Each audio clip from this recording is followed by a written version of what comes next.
de coração, pra coração, porque eu tenho. Vamos continuar com a segunda parte do nosso tema sobre o pecado. A primeira parte fundamental de um ser humano é reconhecer que é um pecador nascido da origem do pecado. Vamos fazer uma leitura bíblica lá no Evangelho de 1 Reis, conhecendo assim os ensinamentos do nosso Altíssimo a respeito do pecado. Aqui em 1 Reis, capítulo 8, versículo 34 e 35, diz o seguinte: ouve tu então nos céus e perdoa o pecado do teu povo Israel, e toma-o a levar a terra que tens dado a seus pais. Ouve tu então nos céus e perdoa o pecado de teus servos e de todo o povo Israel, ensinando-lhes o bom caminho, e que andem, e da chuva na tua terra que deste ao teu povo em herança. E continuando ainda em 1 Reis capítulo 8, 46, diz o seguinte: quando pecarem contra ti, pois não há homem que não peque, e tu te indignares contra eles, e os entregares às mãos do inimigo, para que os cativarem, os levem em cativeiro à terra do inimigo, quer longe ou por perto esteja. No versículo 48, e se converterem a ti com todo o seu coração, com toda a sua alma, na terra dos seus inimigos, que levarem cativo, e orarem a ti para a banda da sua terra, que destes a seus pais, para esta cidade que elegestes, e para esta casa que edifiquei ao teu nome. E o 49, ouve então nos céus, assento da tua habitação, a sua oração e a sua súplica, e faz-lhe justiça. Aqui em 1 Reis, a preocupação bastante, que nós vemos a questão de Salomão em edificar aquele templo, a preocupação grande que Salomão tinha em questão de edificar, construir aquele templo, é para que o povo, a nação de Israel, pudesse ter um lugar, para que elas pudessem se apresentar naquele lugar, para que o Altíssimo pudesse perdoar aquelas pessoas. Por quê? Porque a Bíblia nos diz que, como nós carregamos o pecado original sobre nossas vidas, como a Bíblia diz que não há homem que peque, então o templo de Salomão, aquele templo que foi construído por Salomão, foi mais para que as pessoas ali pedissem perdão dos seus pecados, se apresentassem diante do Altíssimo, para que ele pudesse, naquele pedido de perdão, as pessoas fossem perdoadas dos seus pecados. E nós vemos aqui que é uma parte muito importante daquele povo, daquelas pessoas, naquele tempo, era de se converterem ao nosso Altíssimo de todo o coração, se converterem dos seus pecados, se converterem das suas maldades. E essa foi a grande parte fundamental da questão de Salomão ter construído o templo de Salomão. E que o Altíssimo pudesse acatar as orações daquelas pessoas, né? De todas aquelas pessoas que lhe se apresentavam para pedir perdão dos seus pecados. No livro de Jó, continuando aqui sobre a questão do pecado constituído em nossas vidas, né? Porque, como diz a própria palavra, não há homem que nenhum peque, mas também há necessidade que nós possamos, né? A primeira parte fundamental de um ser humano é reconhecer que é um pecador nascido da origem do pecado. Então é importante que nós reconhecemos que nós somos pecadores e que nós possamos se apresentar na presença do nosso Cristo, do nosso Altíssimo, para que eles possam nos perdoar os nossos pecados. Isso é uma parte muito importante das nossas vidas. Aqui em Jó, capítulo 25, versículo 4. Como, pois, seria justo o homem perante o Altíssimo? E como seria puro aquele que nasce da mulher? Então Jó já está realmente dizendo, né? Como que pode o homem ser puro, que é realmente sendo nascido da mulher? Isso nos dá uma total afirmação, realmente, que nós carregamos o pecado original sobre nossas vidas. Nós temos aqui no livro de Ezequiel 33, versículo 11, diz-lhes, vivo eu, diz o Altíssimo, que não tenho prazer na morte do ímpio, mas em que o ímpio se converta do seu caminho e viva. Convertei-vos dos vossos maus caminhos, porque razão morrereis, ó casa de Israel? Nós sabemos que o pecado, ele nos separa totalmente do Altíssimo. E nós vemos também que o nosso Altíssimo, através dessa mensagem, desse versículo, né, que não tem prazer na morte do ímpio, nós vemos que há um grande amor do nosso Cristo pela humanidade, dando a elas uma oportunidade. Se nós constituímos o pecado original, carregamos ele do dia a dia da nossa vida, e se a nossa tendência é mais pecar, não existe homem puro que é nascido de uma mulher para poder dizer que nele não há pecado. Não há pessoas nenhuma que possa dizer que não tem nada a ver com o pecado, que não tem nada a ver com a Escritura, com a palavra do nosso Altíssimo, que não tem saída. A Bíblia relata e confirma constantemente isso aí. Toda a humanidade, quando está em pecado, ela está se afastando da presença do Altíssimo, cada vez mais, porque o pecado afasta a presença de Cristo nas nossas vidas. Mas mesmo assim, nós vemos o amor do Altíssimo que tem com a humanidade. Nós vemos assim aquele amor que o Altíssimo tem com o seu povo. E mesmo às vezes o seu povo peque, ou chega a andar até no pecado, mas o Altíssimo ainda dá a oportunidade. Era assim que Salomão confiava, e dizendo que não há homem que peque, e haveria necessidade de ali fazer um lugar, haveria necessidade de fazer ali um templo, para que as pessoas usassem aquele lugar para se apresentar dizendo: eu sou um pecador, Altíssimo, eu pequei na tua presença e careço do seu perdão. Então nós vemos que o templo foi construído para que as pessoas reconhecessem que era pecadora. Aquele templo era usado para as pessoas ali se apresentarem como uma pecadora, carregando o pecado original sobre as nossas vidas. E assim também que o Altíssimo quer com a humanidade, assim que o nosso Cristo quer com a humanidade, é que venham reconhecer que é nascido do pecado original, pois não há ninguém que é justo, que nascido da mulher se torna justo, se torna ausente de não ser um pecador. Então existe essa bastante possibilidade de que a tendência nossa realmente é pecar contra o Altíssimo e contra o nosso Cristo. Aqui livro de Mateus, continuando aqui, livro de Mateus 3, versículo 6. E eram por eles batizados do rio Jordão, confessando todos os seus pecados. Então nós vemos que a continuidade da oportunidade a toda a humanidade, a todas as pessoas, sempre foi dada pelo nosso Altíssimo. Sim, por causa do seu amor. Ele mesmo disse: não tenho eu prazer na morte do ímpio, mas que ele se arrependa, que ele reconheça que ele é um pecador e que ele necessita desse perdão. Ele precisa buscar esse perdão, precisa se converter dos seus pecados para poder realmente conseguir fazer a vontade do nosso Altíssimo, para que possa realmente conseguir fazer a vontade de Cristo, ser uma igreja de Cristo no mundo que nós estamos atualmente. Então nós vemos aqui a continuidade de João, dizendo: confessai-vos os vossos pecados. O problema não era só o batismo, não era só passar pelo batismo, mas primeiro é o reconhecimento que é um pecador, né?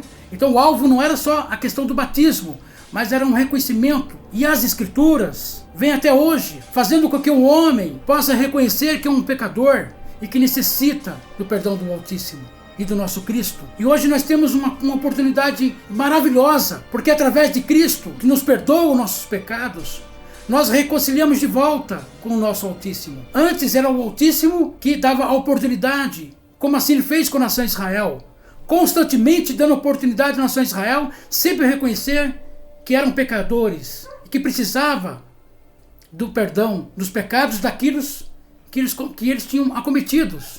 Nós vamos para o livro de Romanos, em Romanos 5,12, pelo que, como por um homem entrou o pecado no mundo, e pelo pecado a morte, assim também a morte passou a todos os homens, por isso que todos pecaram.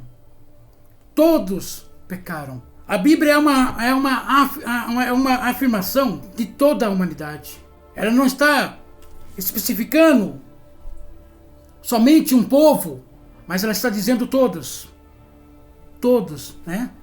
E há grande necessidade que nós vemos a pedir perdão através de Cristo, para que possa nos perdoar esse pecado, que nós possamos estar acometendo no dia a dia da nossa vida. No 7º item desse estudo, nós sabemos que a principal atitude de Eva e Adão sobre seus atos foi a desobediência a uma ordenança. Na vida atual, nós chamamos essa atitude de transgressores, porque não obedece aos ensinamentos do nosso Altíssimo e muito menos às leis humanas. Em 1 Reis 8:50, perdoa ao teu povo que houver pecado contra ti, todas as suas prevaricações com que houveram prevaricado contra ti, faz-lhe misericórdia perante aqueles que o têm cativos, para que deles tenham compaixão. Nós sabemos que quando eu diz aqui que transgressores, né, segundo aqui em 1 Reis capítulo 8, da palavra do nosso Altíssimo, ele está dizendo de que pessoas que cometem transgressões, pessoas que o Altíssimo, a questão da nação Israel, a nação Israel tinha ordenanças, tinha pactos, tinha mandamentos, tinha as leis, né, tinha estatutos. Mesmo assim, às vezes, aquele povo errava na presença do nosso Altíssimo. E a Bíblia sempre nos referiu que na vida atual nós chamamos essa atitude de transgressores. Quando é colocado uma ordenança, quando é colocado uma lei humana, é para que faça com que todas aquelas pessoas obedeçam àquela lei. Nós vemos no mundo atual de hoje, e nós vemos que quando se criam mais e mais leis humanas, mais parece que as pessoas gostam de infringir. Isso nós vemos no dia a dia de hoje, né? Os homens pensando, vamos aumentar as leis sobre a humanidade, vamos aumentar as leis sobre as pessoas, ao ser humano. Mas que quanto mais aumenta as leis, né?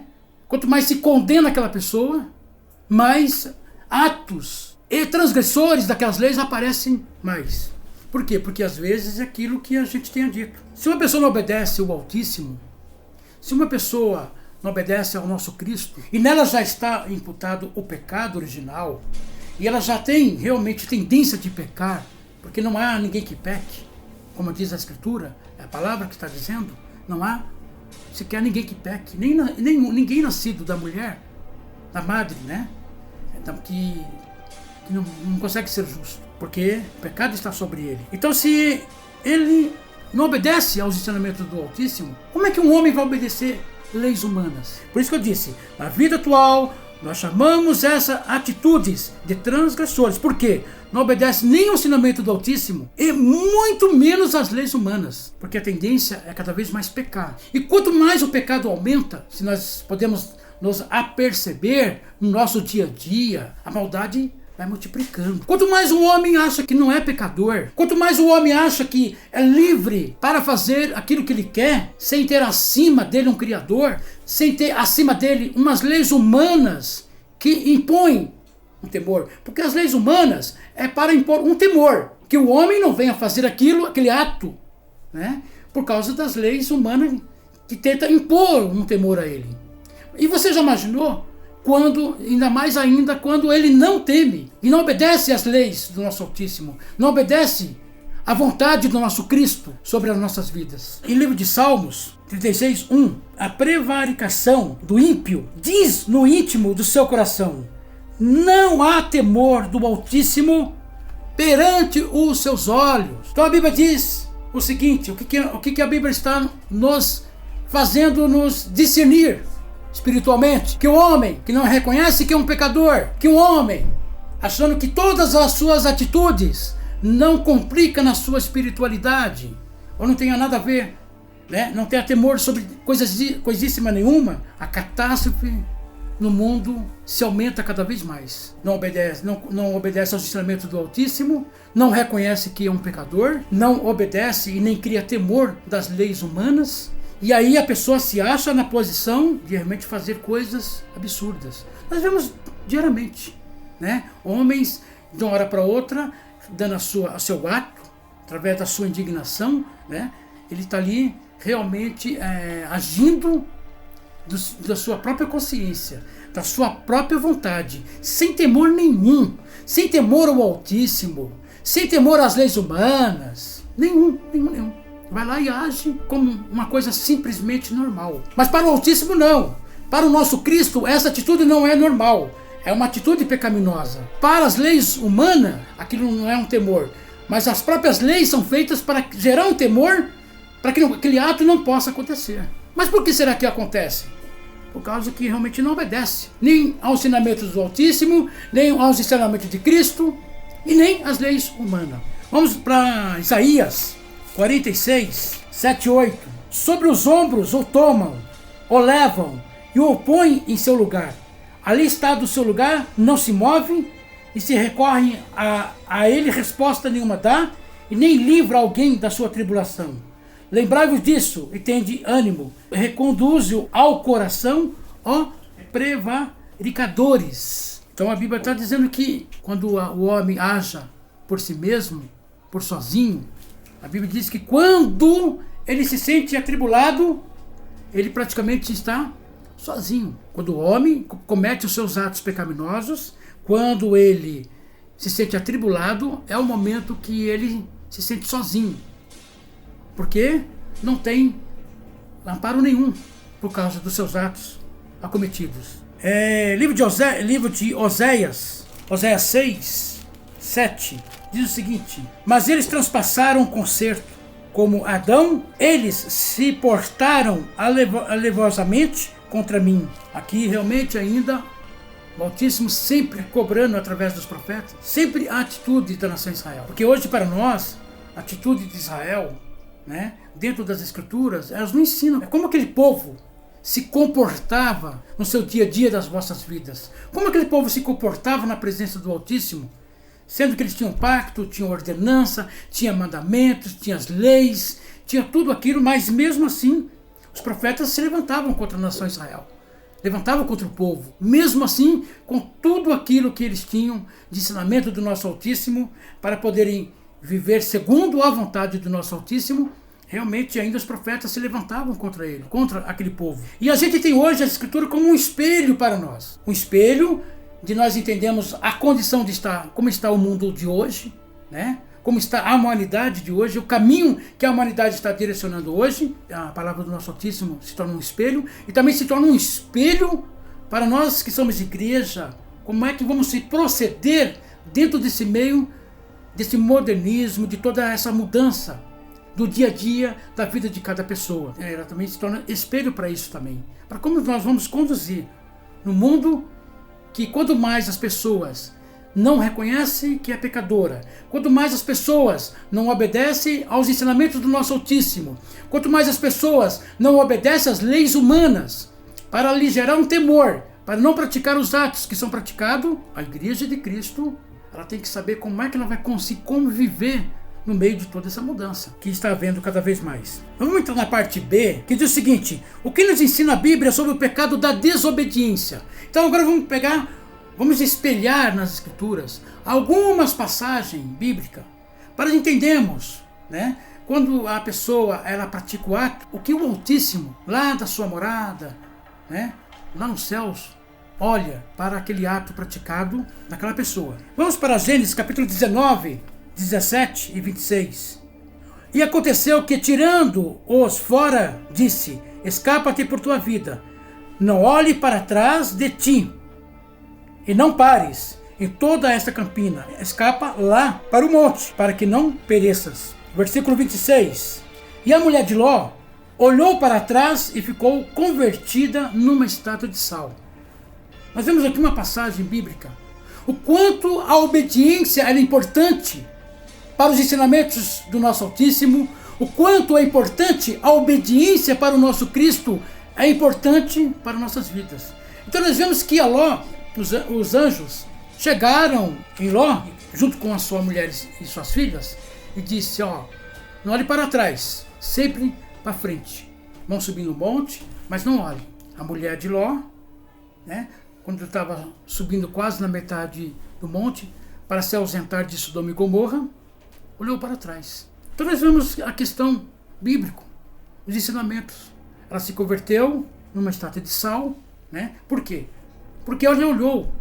No olhar significa que ela desobedeceu uma ordenança. E a Bíblia nos explica a gravidade do problema da desobediência. Vamos um pouquinho mais para frente, no livro de Levíticos, Levíticos 10, 1 e 2. E os filhos de Arão, Nadab e Abiú, tomaram cada um seu incensário e puseram neles fogo, e puseram incenso sobre ele e trouxeram fogo estranho perante a face do Altíssimo, o que lhes não ordenara. Então saiu fogo de diante do Altíssimo e os consumiu e morreram perante o Altíssimo. Então nós vemos uma questão que o que nos ensina a Bíblia sobre o pecado da desobediência? Nós vemos mais uma desobediência.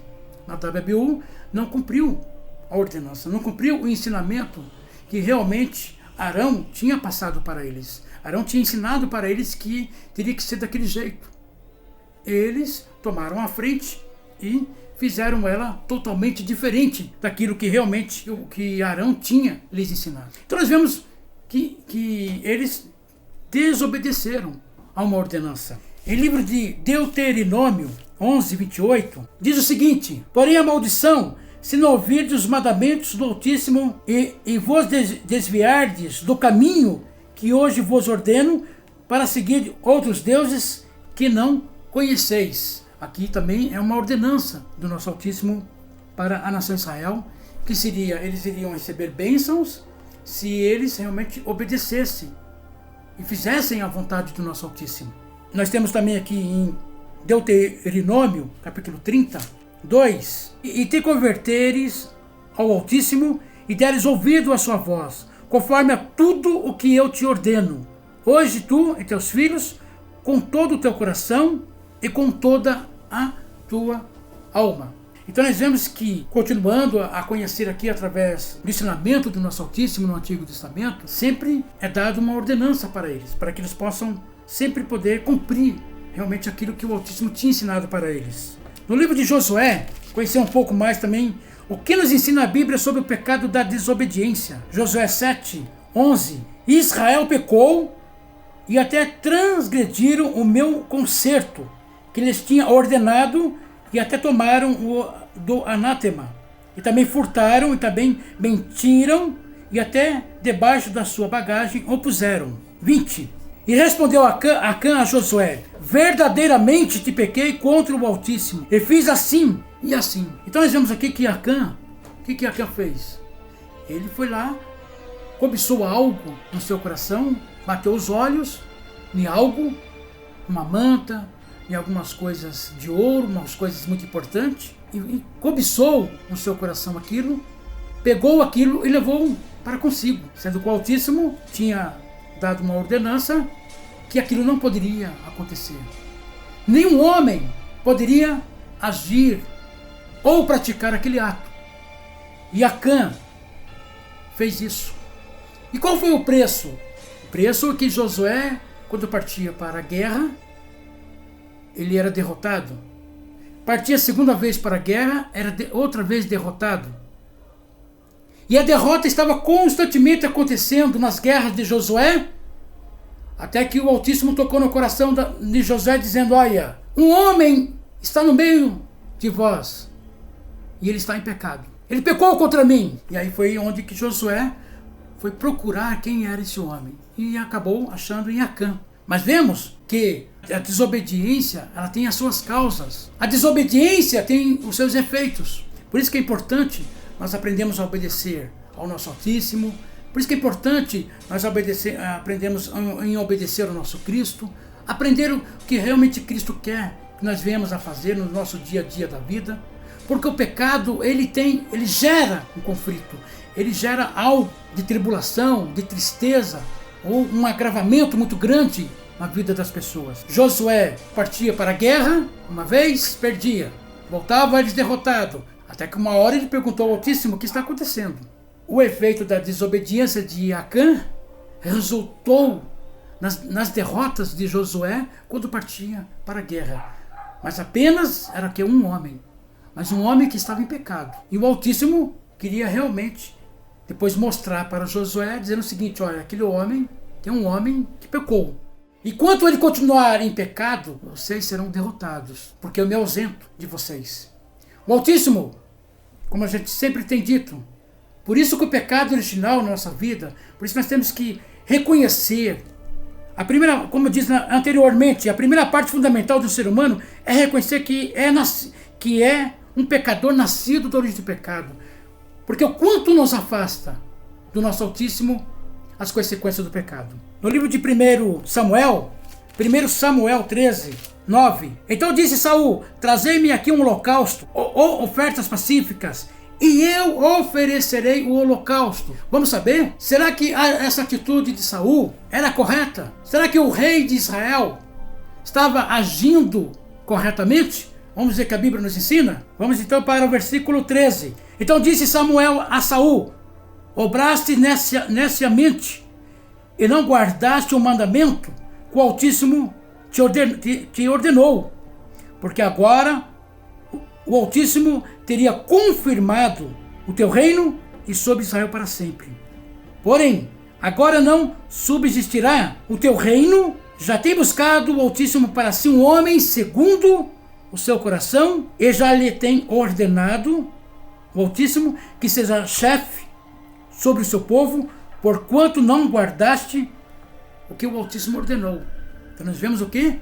A consequência da desobediência. Como ela é grande. O rei Saul estava ali na posição de rei, escolhido pelo povo. O povo o escolheu, a nação Israel. O povo ungiu para ser rei deles mesmo e desobedeceu praticamente uma ordenança.